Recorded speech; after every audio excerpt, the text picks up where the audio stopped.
All right. I'm not working right now because I'm having a weekend. I don't usually have weekends. I usually just work every day, all day, and then I'll like play a video game or something in the evening.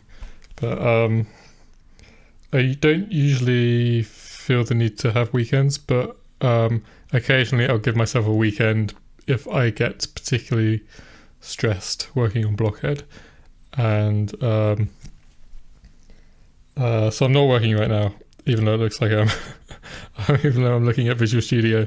Um, the thing that stresses me out with Blockhead is when the most common thing that stresses me out is when when I'm working on a thing and I think that I get to the end of it multiple times. Like with this squashing, the stretching and squashing thing that I've been working on. I thought I was at the end of it, and then I realized it doesn't work with macros. And then I got it working with macros, and I thought I was at the end of it again, and then I realized it doesn't work with baking system. And then I fixed the baking system, and I realized that it also doesn't work with manipulator blocks. There's a whole other problem that I have to solve for manipulator blocks. So everything else is working, but if you... I don't know what I'm doing here. Don't know why I opened it. If you if you try to manipulate a squashed or stretched block, or the manipulator block itself is squashed or stretched, then it's not going to apply the manipulation correctly.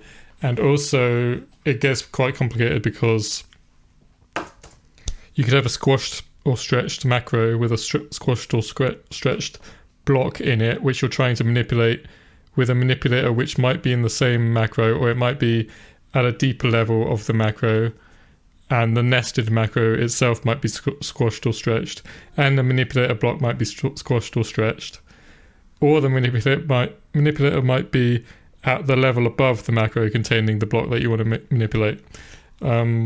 So all of these are like different corner cases that I just need to make sure they all work. But there's quite a fundamental problem. So, right, I'm not working because it's a weekend, but because Blockhead is not like a normal job where you go to work and then you come home. Sometimes it's very difficult to, even though I'm not working right now, I'm having a weekend. It's difficult to like stop thinking about Blockhead sometimes. So I've mentioned before about how let me demonstrate it here actually. The Blockhead timeline, even though it looks like it seems completely fluid, that you could just place a block anywhere, there is actually an underlying grid, but it's just a very high resolution grid. So if you zoom all the way in and then try to resize a block, eventually it will start stepping like this in increments, because that's basically the grid that you're seeing there, this underlying grid, but it's so high resolution, like you have to zoom all the way in to see that behavior.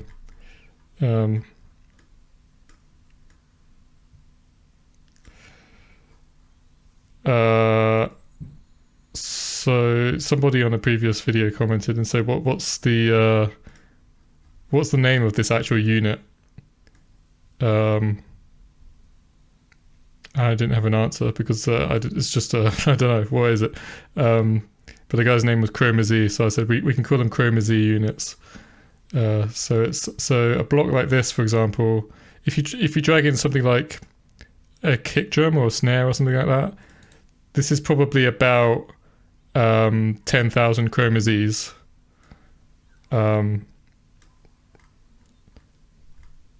Something like this is, anyway, so it's very high resolution.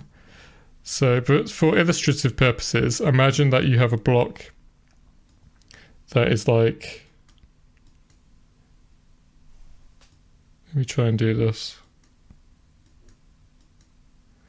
Imagine you have a block 0, 1, 2, 3. I can't. 6. I should have given myself more room here, but imagine you have a block that's 10 chromazes wide. I don't think that's even possible in Blockhead. I think there's actually a lower limit of a certain number of chromazes that a block is possible to be. But imagine you have a block that's 10 chromazes, and so the envelope points within this block. So you have an envelope like this. The envelope points all will lie on one of these. It's what's the terminology here? What is the domain? The domain of these envelope points is the same as the Blockhead timeline. I don't know if that's the right word, but anyway, each point will basically line up exactly with one of those units. So an envelope might look like that, for example. So there's a point at 1 and 2 and 3. Right, so the way that scaling is implemented is when you scale down a block, let's say you scale it down to like half the width. So it'll look something like that. These envelope points are still at 1, 2, and 3, but it's just there's a scaling applied to it. So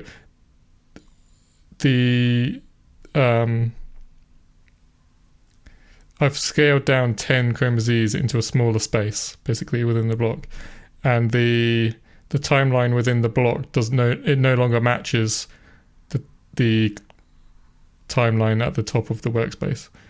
So that's how it works. It's the positions of these envelope points is not changing. It's just a scaling that's being applied to the block. Right. Okay. So now let's actually do, let's try to demonstrate this better. Say we have an envelope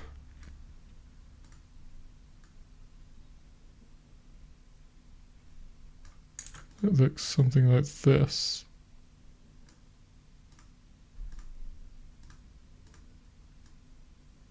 Instead, okay. Now let's say you add a manipulator, and now this would also line up with, unless it's been squashed, this would also line up with the timeline, right? So this is going from position 1 to position 7, and this might also have envelope points inside of it. So this might go from here from like 2 to 6, for example. So in fact, that's hold on, that's no, I want to, let's say the size of the block is from 2 to 6, and the envelope goes from, sorry, I'm really fucking this up. I'm trying to create something to actually demonstrate the issue here and explain how everything works. So this is a terrible drawing, but the block range is from 2 to 6, and this envelope point is at 3, and this one's at 5, right? So the way that manipulators work is I take this envelope and I apply it to the envelope target. So if this manipulator is in override mode, then what I'm going to do is the edge of the manipulator is here, so I'm going to create another. The manipulated envelope is going to look like this. It's going to keep this point. It's going to go to here, and it's going to hit the edge of this manipulator block. And it's going to create a point there, a point that goes straight down to here, another point there, a point at 3, and it's going to copy this from 3 to 5. Let's try to copy it. It's going to create a point here, point here, point here, here. So that's the resulting, obviously this would be a straight line, but that's the resulting set of points that is generated when this manipulator is applied to this envelope. Okay, so that's explained. Right, now what if this block is squashed to like that, for example? Like that, whatever. So remember, these points are still going from 1 to 8. So this is at 1, this is at 8. But they've just been squashed into a smaller space. Now, let's say this manipulator has not been squashed, but it's in exactly the same position. So I want to create an envelope point. Because this, hold on, let's squash it in a different way. Let's just squash it a bit.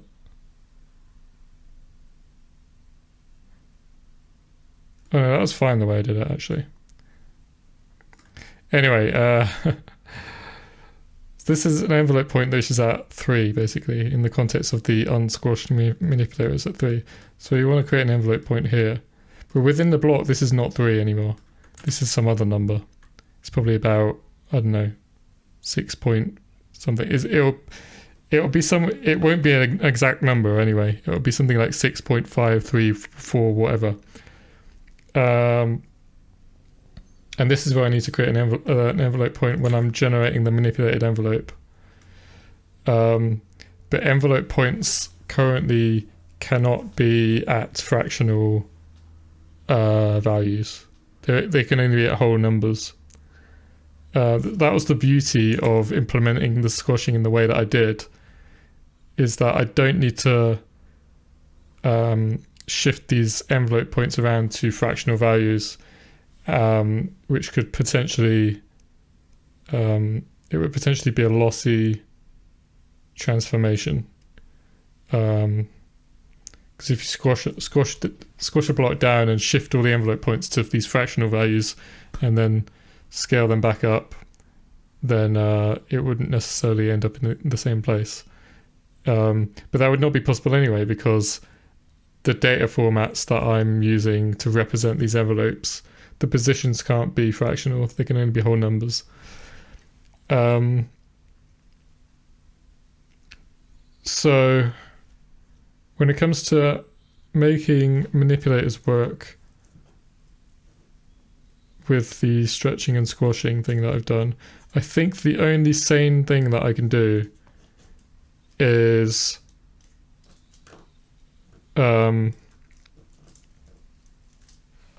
start using fractional floating point numbers for representing envelope positions. And I only need to do that, I don't need to do that across the entire code base. I only need to do it,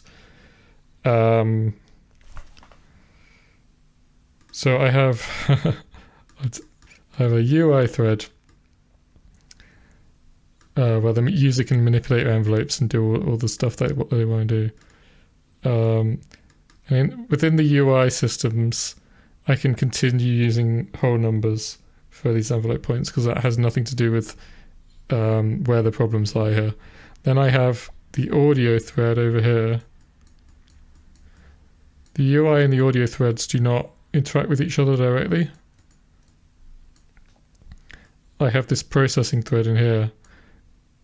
So the UI dispatches actions to this background processing thread, and the processing thread will basically generate an audio model, which the audio thread will read. And somewhere in here is where we apply the manipulations. So somewhere in here, we're going to need to convert all of these whole number representations of the envelope points to floating point. And then stick that into the audio model, and that's what the audio model will use. There's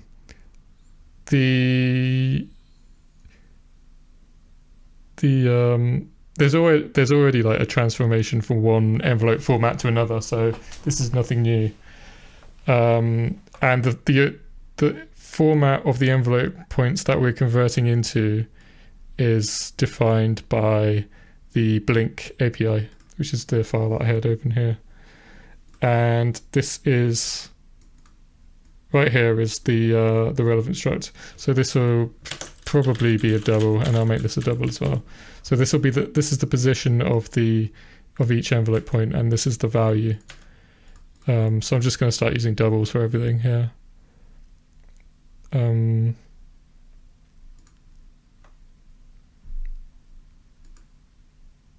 I'll probably call this like real point or whatever. But anyway, I'm not doing that now because I'm not working. I'm just thinking.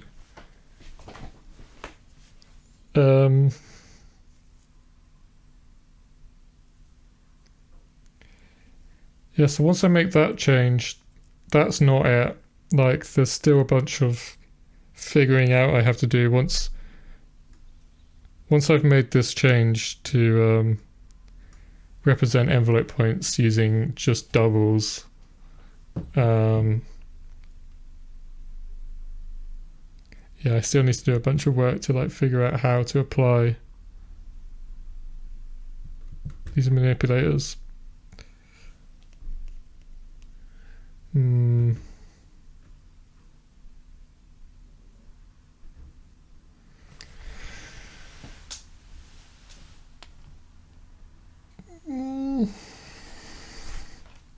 I started drinking again. I started drinking alcohol. I was doing so well. I hadn't drunk alcohol basically since the beginning of the year.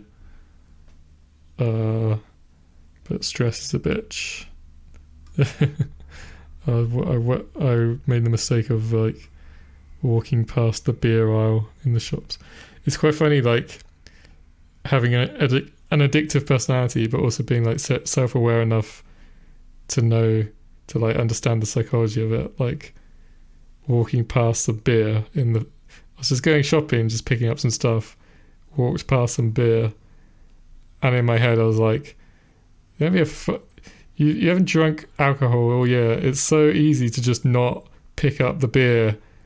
You just walk past it, but just go pay for your stuff and leave. Now, as I was thinking all this stuff to myself, I realised that I already had a 4-pack in the basket. So anyway, started boozing, feeling less stressed last night. Not really. No, it doesn't even work. It's just stupid.